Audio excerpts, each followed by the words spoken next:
Hello. If someone had told in the early August when Kylian Mbappe has been suspended from PSG trainings and games that the forward not only eventually stay in Paris beyond this summer, but also will do it in such a calm routine, almost serene way, very few would have believed in it. Meanwhile, it's exactly what happened, and the Frenchman has already managed to score 5 goals in 3 matches, making his return for a triumphal arch. So what prompted both sides to restore the relationship, which not so long ago seemed irrevocably broken? The short answer is simple. It was what we used to call mutual necessity, effectively freezing Mbappe within the team. The authoritative club president Nasser Al-Khelaifi wanted to send a powerful message, and it definitely has been sent. On the other hand, on the distance of full season, these tactics would have been self-defeating, to say the least.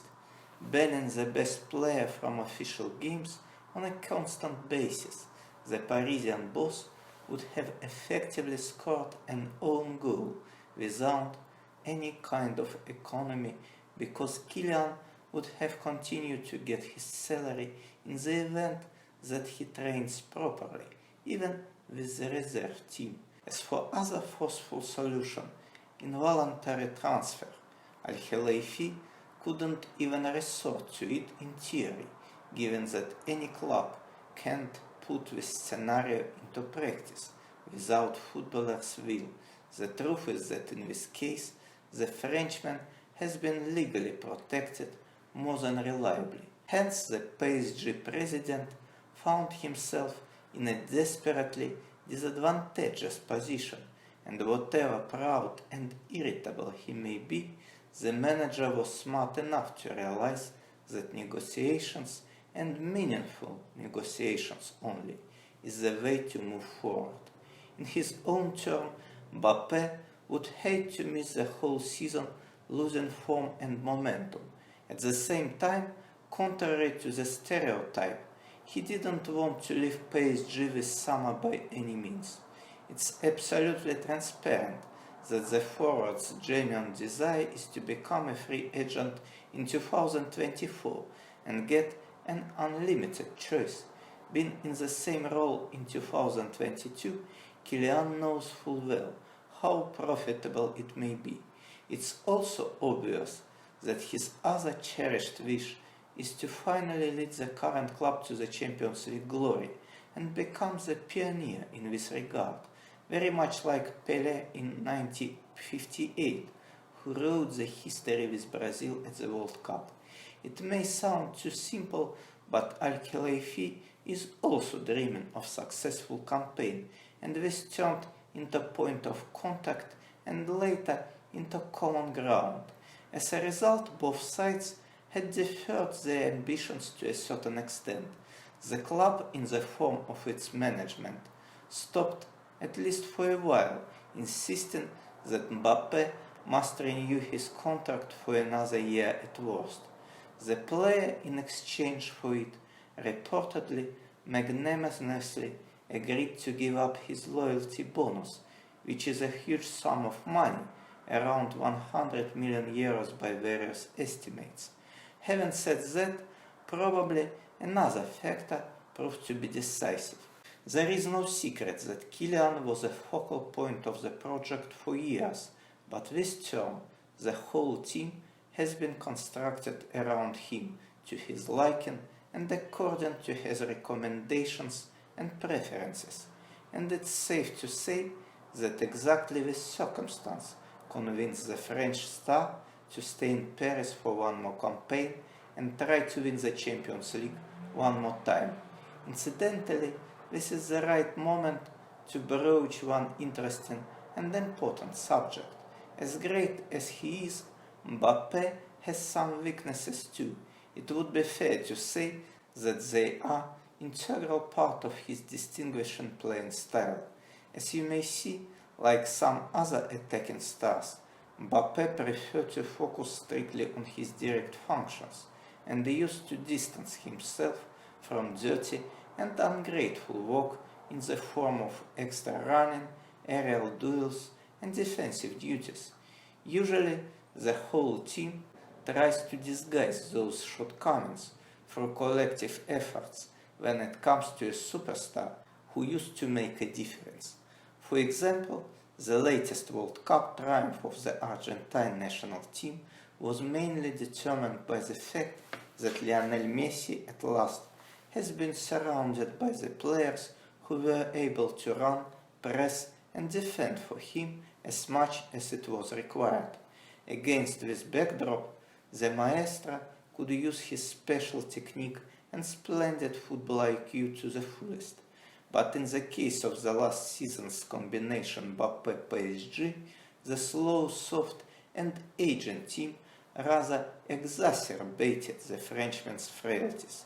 Kylian's partnership with Messi, who has exactly the same deficiencies, did cost the Parisian club at least 7 or 8 kilometers of running per game, which is an enormous handicap in the football of highest standards. In addition to it, the side of Christophe Galtier has been forced to defend with basically 8 outfield men. As for Neymar, he at least corresponded to the standards both in terms of his work rate and level of mobility, but it was not near enough in order to hide, let alone compensate, the flaws of his attacking partners. Moreover, the Brazilian, who used to rate himself on a par with Kylian and Lionel, at times banally wasn't willing to do the garbage job for them, and if we add how often he was injured, it will become obvious that these shoes were too big to fill for the South American. To cap it all, the Parisian midfield, headed by the agile but fragile Marco Verratti, simply wasn't robust and tenacious enough in order to serve the attacking stars in the proper way, bearing in mind how badly and primitively Galtier, a classic pragmatically orientated coach, used to construct the attacking moves. There is no wonder that by the end of winter the results of the club drastically deteriorated, and then after the infamous Champions League elimination at the hands and legs of Bayern, Al-Khelaifi, who had hoped in vain that Galtier will make the team mentally and physically tough and strong defensively without changing of key personnel, decided to take another path. The new approach led to mass exodus of the old guard and brought a lot of young and dynamic players, so there is little doubt the new PSG will be a completely different team, much more mobile and active, with a fresh philosophy of play. Luis Enrique is well known as an apologist for combinational football, but it would be fair to say that the Spaniard actively merges it with the fast one, something that PSG of the last season very much lacked. To what degree the new squad is faster and younger than the old one can be judged at least by the summer transfers. Milan Skriniar is much fresher than Sergio Ramos.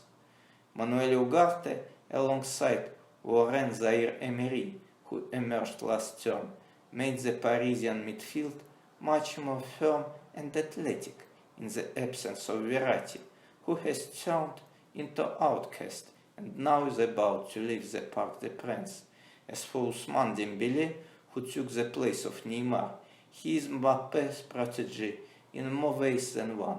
A good mate of Kylian, the Frenchman, in comparison to Neymar, is much more orientated on passing than on scoring, and into force of this, with the new partner up front, the talisman of PSG should score this term at least 5-6 more goals than he usually does. The champions of France also got at last 2 legitimate centre forwards. Gonçalo Ramos and Randal Kolo Muani could and should help Mbappe, fighting high in the air for the long balls.